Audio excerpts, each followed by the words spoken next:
Dois e já!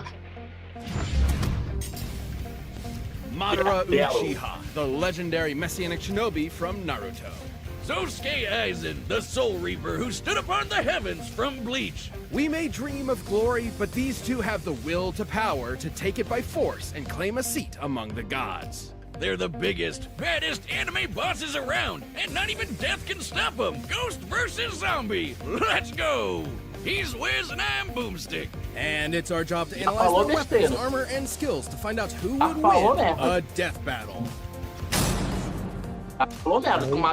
Endless destruction, countless dead, a plot to conquer the planet. The ninja world was at war. For the fourth time, only one man could save humanity from itself, from beyond the grave. The same man who orchestrated this war in the first place in order to end all wars forever. Madara Uchiha. From birth, war was the only thing the young Madara knew, and there was no ninja he liked fighting more than Hashirama Senju. They're basically ninja Romeo and Juliet. Belonging to opposing clans, Madara and Hashirama were forced to battle each other for years, all the while dreaming of a better future. Their bromance eventually overcame their clan's differences and the two groups merged, creating the village of Konoha. But Madara wasn't satisfied with Hashirama's dream of peace through cooperation. He desired an immortal peace through total domination. Everyone else thought that was crazy, so he bounced, and then he came back to wage war against the village he helped build. Well, that didn't last long, huh? Madara's megalomania was perhaps fated, considering he is in fact the reincarnation of the demigod Indra Otsutsuki and the inheritor of his immensely powerful chakra. Basically physical and spiritual energy that makes ninja magic. Madara specializes in fire and wood style jutsus, which just seems irresponsible to put those together, like a gender reveal party waiting to happen. His wood is especially impressive, considering it's the only style of elemental jutsu that can create life.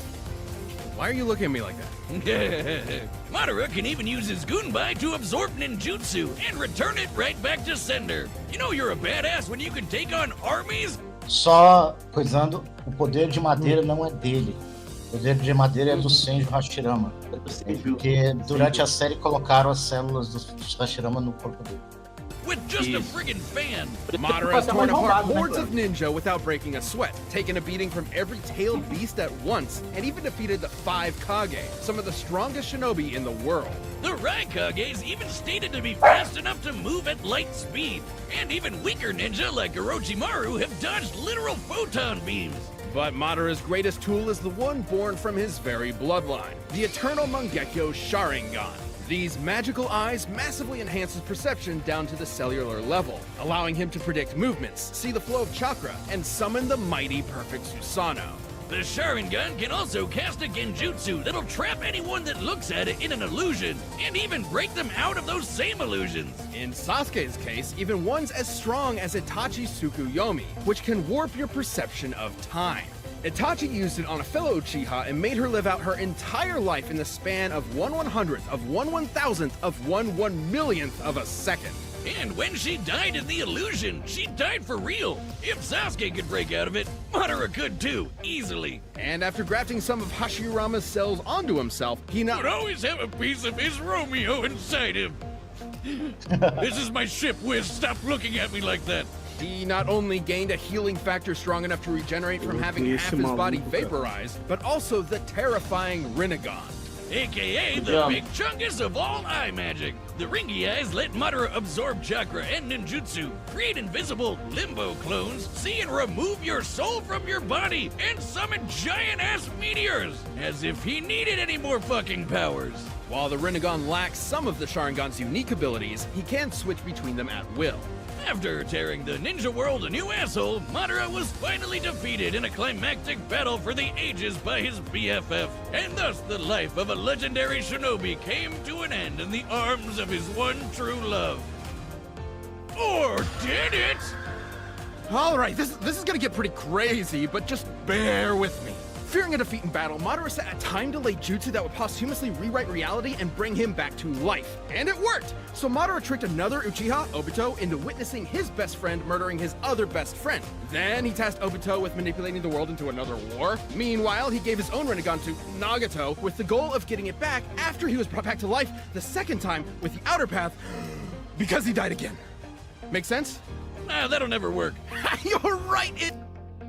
A história do Madara foi completamente nonsense. Kishimoto perdeu completamente.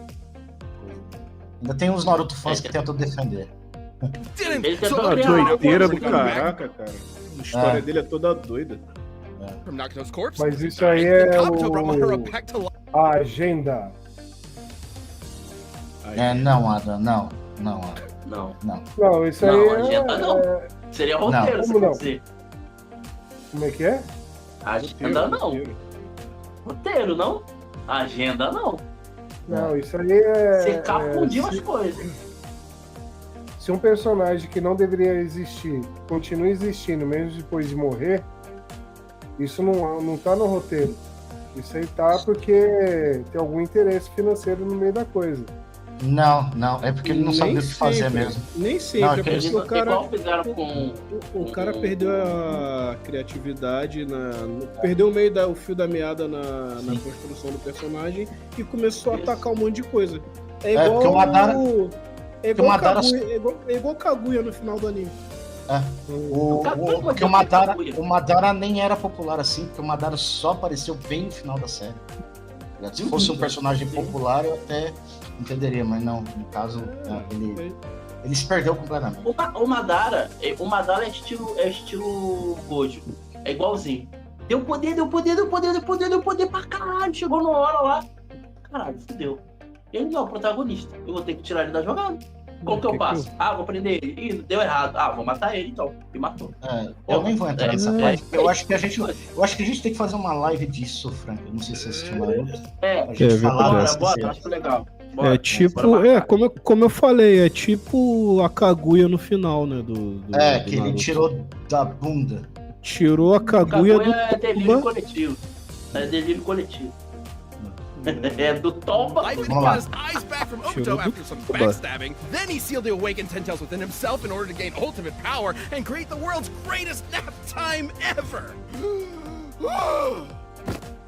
Look what you people have done to him.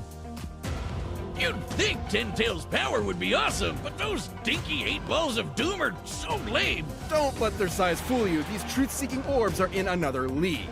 The Ten Tails is strong enough to wipe continents off the map, and the orbs can be shaped into weapons that will completely disintegrate anything they come into contact with. Not even ninja resurrected through Edo Tensei like Minato could regenerate limbs lost to the truth-seeking orbs, which means they had to erase his literal spirit itself. Madara's power was so insane, he was considered comparable to the original Sage of Six Paths, the dude who helped create the friggin' moon. And when Madara created meteors, they were large enough to show up against the curvature of the Earth. Measuring their size and estimating the height at which Madara lifted them, they'd have to possess a potential energy of at least 372 petatons of TNT.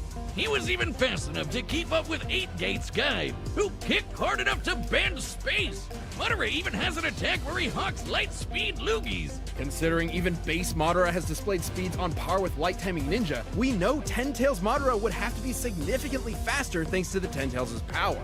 With virtually no one left to oppose him, Madara's plot was finally in the endgame. He awakened the Rin Sharingan, and with the God Tree summoned, he cast the Infinite Tsukuyomi, spreading the tree's roots across the entire planet and capturing every single person in the world. This would enslave all of humanity in an endless dream world, free of conflict forever. Peace through total domination. Manipulating this tree with his chakra would have involved physically spreading its roots through and around the entire Earth in mere moments. Estimating the tree's mass and the speed at which the roots were moved, his chakra must have released an energy exceeding 1 yotaton of TNT. And this was with just one jutsu. Is there a character that could possibly even touch Madara Uchiha? Kishimoto himself didn't even know. Madara's power was so overwhelming, the only thing that could take him down was treachery. Even the man with the magic eyes couldn't see that coming. All that was left was his old friend Hashirama, there to comfort him in his final moments. just like Romeo and Juliet. For never was there a story of more woe than this of Hashirama and his mother. Aliás, só falando, a parte que ele realmente toma todo mundo e tenta prende todo mundo no sonho, só tem no anime, no mangá não tem. Ele não consegue chegar, não chega a conseguir fazer isso. Não chega lá, né? Não chega a conseguir fazer isso. No anime eles só inventaram e coisaram lá. Então. Muita coisa no anime também foi adicionada. Então, não. Sempre tem essas diferenças, né? Não, é porque eu não achei necessário, tá ligado? Não era necessário. Mas Bro, I read it in iambic pentameter. Is there a gas leak in here? Now the real fun begins. The Soul Society was in chaos. One of its leading Shinigami was set to be executed under suspicious circumstances. A band of humans from the living world had invaded to save her, and Sosuke Aizen, captain of the 5th Division of the Gotei 13, was dead, murdered. What dastardly mastermind could have been behind all this? He'd have to be a galaxy-brained 5D chess master. The man responsible was, in fact, Sosuke Aizen. Little is known about the man's past, only that he isn't a man, a human man, but a soul reaper. These Shinigami are spiritual beings who ferry lost souls to the afterlife and purify those who have turned evil in the living world. They're badass anime wizard Grim Reaper swordsmen. Though Aizen himself was hardly that cool. I mean, just look at those glasses. Dork. But this Clark Kent was harboring a secret.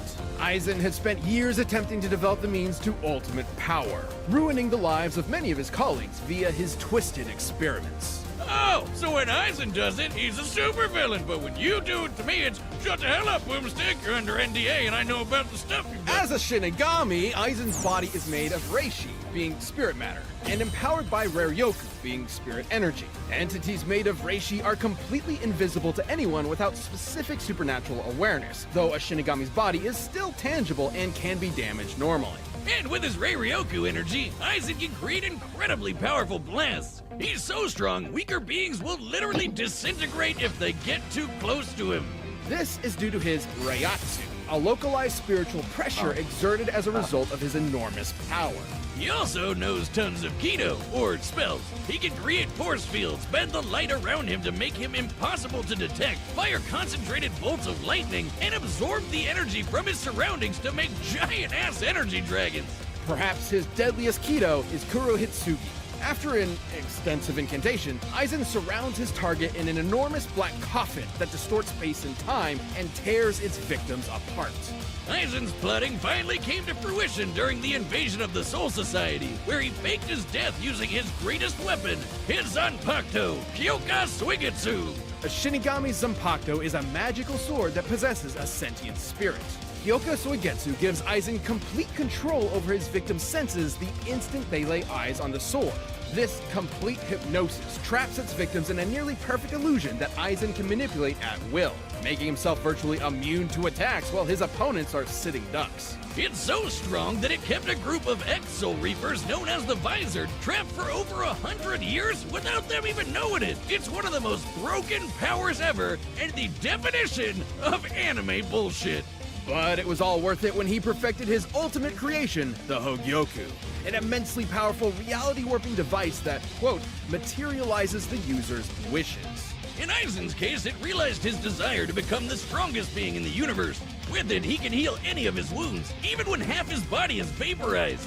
And more importantly, it exponentially increases his power over time through evolution, by turning him into a horrifying butterfly monster man. A being eventually strong enough to dethrone and replace the Soul King, the deity that controls the cosmic balance. Even a minor disruption to the Soul King's influence led to the three worlds of Earth, the Soul Society, and Hueco Mundo to start physically collapsing. And it implied that the Soul King has to be outputting enough energy to hold all these places together at all times.